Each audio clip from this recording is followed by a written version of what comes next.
जय हिंद। आज हम जैव प्रक्रम की बात करते हैं और जैव प्रक्रम पहले देखते हैं क्या है।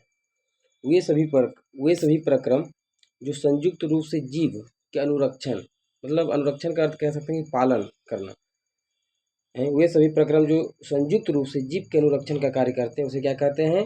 जैव प्रक्रम कहते हैं। अब जैव प्रक्रम कितने प्रकार के होते हैं? तो 4 प्रकार के होते हैं। तो कौन कौन होते हैं देख लेते हैं। पहला होता है पोषण। पहला क्या होता है? पोषण होते हैं। दूसरा क्या होता है? श्वसन होता है। तीसरा क्या होता है? वहन। और चौथा क्या होता है? उत्सर्जन करना। ठीक है, अगला देखते हैं पोषण क्या है। पोषण को पहले समझ लेते हैं। तो पोषण क्या है? भोजन ग्रहण करना, पचे हुए भोजन का शोषण एवं शरीर द्वारा अनुरक्षण के लिए, मतलब वही जो बताएं कि अनुरक्षण में क्या होता है? पालन करना। अनुरक्षण के लिए उसका उपयोग क्या कहलाता है? पोषण कहलाता है। तो पोषण के आधार पर जीवों को 2 समूहों में बांटा गया है। तो पहला क्या होता है? स्वपोषी और दूसरा विषमपोषी। पोषण भी 2 प्रकार के होते हैं, स्वपोषी और विषमपोषी।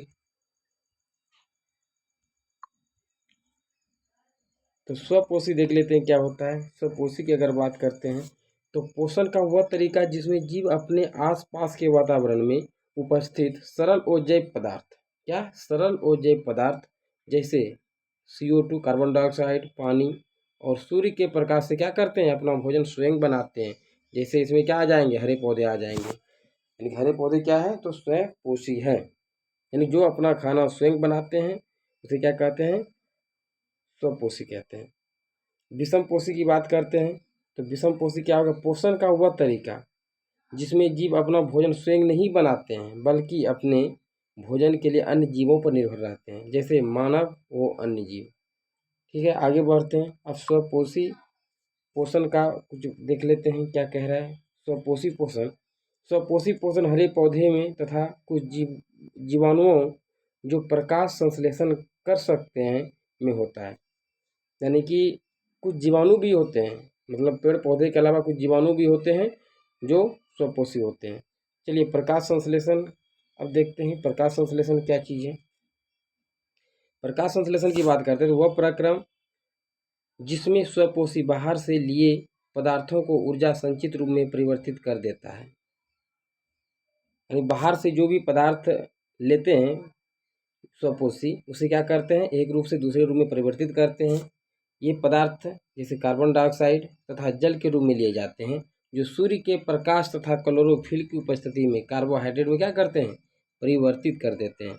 जैसे बात करते हैं कार्बन डाइऑक्साइड और जल मिलकर क्लोरोफिल की उपस्थिति में और सूर्य के प्रकाश की उपस्थिति में क्या बनाता है? ग्लूकोज बनाता है, C6H12O6। ये याद रखना है दोस्तों, ग्लूकोज।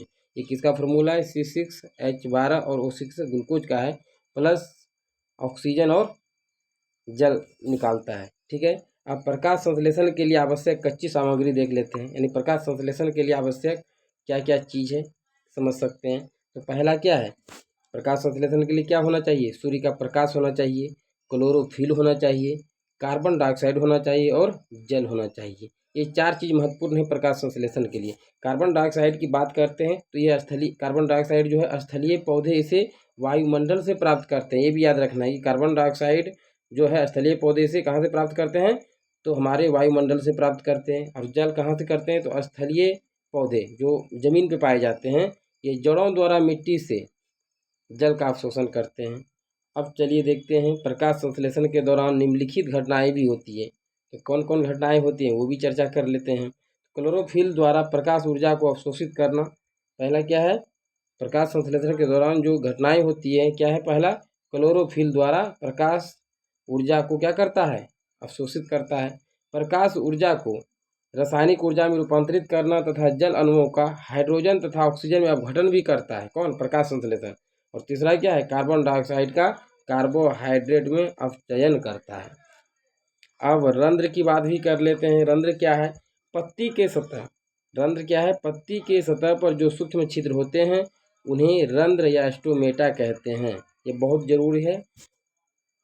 अब अगला क्वेश्चन देखते हैं। रंध्र के प्रकार, ये कितने प्रकार के होते हैं? रंध्र के प्रमुख कार्य क्या है? प्रकार नहीं दोस्तों, रंध्र के प्रमुख कार्य क्या है? तो पहला देख लेते हैं।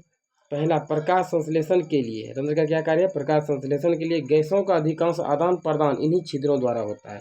यानी जो पत्ता होता है उसमें छोटे छोटे छेद होते हैं, उसको क्या कहते हैं? रंध्र कहते हैं। जैसे आप यहाँ देख सकते हैं, ये क्या है? रंध्र है। इसको क्या कहते हैं? द्वार कोशिका कहते हैं। और बाहरी वाले भाग को क्या कहते हैं? अधिचर्म कोशिका कहते हैं। और दूसरा क्या है? वाष्पोत्सर्जन प्रक्रिया में जल वाष्प के रूप में रंध्र द्वारा ही निकलता है। ठीक है, आगे फिर देखते हैं।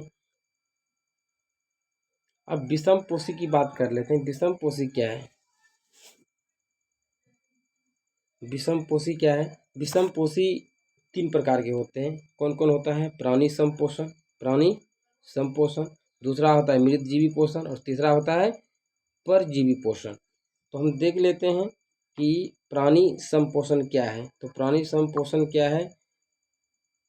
इसमें जीव संपूर्ण भोज्य पदार्थ का अंतर ग्रहण करते हैं। इसमें जीव क्या करते हैं? संपूर्ण भोज्य पदार्थ का अपने अंदर ग्रहण करते हैं तथा उनका पाचन शरीर के अंदर ही होता है। किसमें? प्राणी संपोषण में।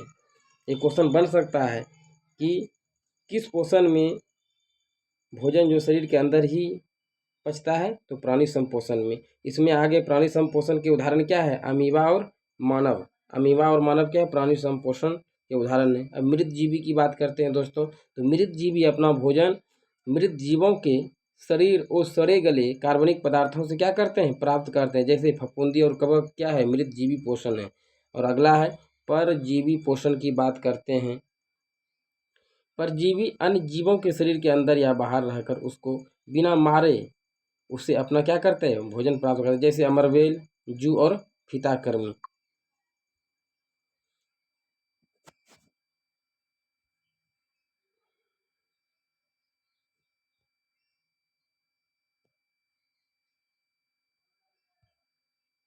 अच्छा, अमीबा में पोषण कैसे होता है ये भी देख ही लेते हैं, इंपॉर्टेंट है। अमीबा में पोषण की बात करते हैं तो पहले ये अमीबा है और भोजन को अपने पदार्थ के सहायता से घेर लेता है। भोजन को क्या करता है? अपने पदार्थ की सहायता से क्या करते हैं? घेर लेते हैं। फिर उसके बाद क्या होता है? खाद्य रिक्तिका। क्या होता है? खाद्य रिक्तिका। फिर क्या होता है इसमें? खाद्य रिक्तिका में जटिल पदार्थ का विघटन सरल पदार्थों में किया जाता है। खाद्य रिक्तिका में क्या होता है? जटिल पदार्थ का विघटन सरल पदार्थों में किया जाता है अमीबा के द्वारा। ये क्वेश्चन पूछ सकता है कि किसमें जो है खाद्य रिक्तिका में जटिल पदार्थ का विघटन सरल पदार्थों में करता है? तो कौन करता है? तो अमीबा करता है। उसके बाद होता है पचा हुआ अपच कोशिका की सतह की ओर गति करता है और उसके बाद है ये पदार्थ शरीर से बाहर निष्कासित कर देता है। ये पैरामीशियम में पोषण कैसे होता है? अब ये भी पैरामीशियम को भी देख लेते हैं। तो पैरामीशियम पैरामीशियम पक्षाभ और भोजन एक विशिष्ट स्थान से ही ग्रहण किया जाता है। मनुष्य में पोषण की बात करते हैं जो बहुत इंपॉर्टेंट है। यहाँ से देखेंगे मनुष्य में पोषण। तो मनुष्य में पोषण कैसे होता है? पहला क्या करता है? मनुष्य अंतर ग्रहण करता है। उसके बाद क्या होता है? जब वो अंतर ग्रहण मुंह में भोजन लेता है तो फिर क्या होता है? वो अंदर जाता है और फिर उसके बाद पाचन की क्रिया आरंभ होती है। फिर क्या होता है? अवशोषण होता है। फिर स्वांगीकरण होता है। फिर क्या होता है? स्वांगीकरण होता है और फिर वही अक्षेपण होता है, मतलब बाहर निकलता है अपशिष्ट पदार्थ। अब आहार नाल मूल रूप से मुंह से गुदा तक विस्तारित एक लंबी नली होती है। आहार नाल क्या होता है? मूल रूप से मुंह से गुदा तक विस्तारित एक लंबी नली होती है। पहले जैसे भी बताएं कि भोजन का क्या होता है? पहले अंतर ग्रहण होता है। फिर क्या होता है? भोजन को चबाना होता है। फिर क्या होता है? भोजन को लार के साथ पूरी तरह मिलाना होता है। इसका भोजन को लार के साथ पूरी तरह कौन मिलाता है? तो जीवा मिलाता है। ठीक है। और लार ग्रंथि का क्या कार्य है? लार ग्रंथि से निकलने वाले रस को लार रस या लार कहते हैं। स्टार्च, लार, एमिलेस एंजाइम माल्टोस शर्करा जैसे होते हैं। अब भोजन ग्रासिका क्या होते हैं? मुंह से अमाशय तक भोजन ग्रासिका की कर्मकुंचन गति द्वारा ले जाया जाता है। ग्रासिका की मांसपेशियों का संकुचन और शिथिलन। जैसे आप देख सकते हैं यहाँ पे मनुष्य का चित्र है। इसमें क्या है? यहाँ मुंह वाला भाग है, यहाँ उसके फिर बाद जीवा है, फिर यहाँ ये भाग को क्या कहते हैं? ये भाग को कहते हैं, ये भाग को क्या कहते हैं? तो ग्रासिका कहते हैं। ठीक है, ये यकृत हो गया। यकृत, ये क्या हो गया? ये भाग यकृत है। फिर क्या है? अमाशय, ये क्या है? अमाशय है। फिर क्या है? अक्षुद्रांत्र। ठीक है, ये क्या है? पित्ताशय। यहाँ पर क्या पाया जाता है? पित्ताशय पाया जाता है। ठीक, जो पित्त का भंडारण करता है। उसी के बगल में पित्त नली भी होता है, ठीक है। फिर यहाँ क्या है, ये भाग है अग्नाशय है और परिशेषिका है। यानी 10th वाले के लिए बता दें कि हो सकता है कि अब की बार क्वेश्चन में ये 5 नंबर का क्वेश्चन आप लोग को पूछा जाएगा, इसीलिए इसका प्रैक्टिस कर लें। अब ये मनुष्य का क्वेश्चन पूछेगा कि मनुष्य का पाचन तंत्र का मतलब चित्र बनाकर उसका वर्णन करें, ठीक है। अब आगे देखते हैं।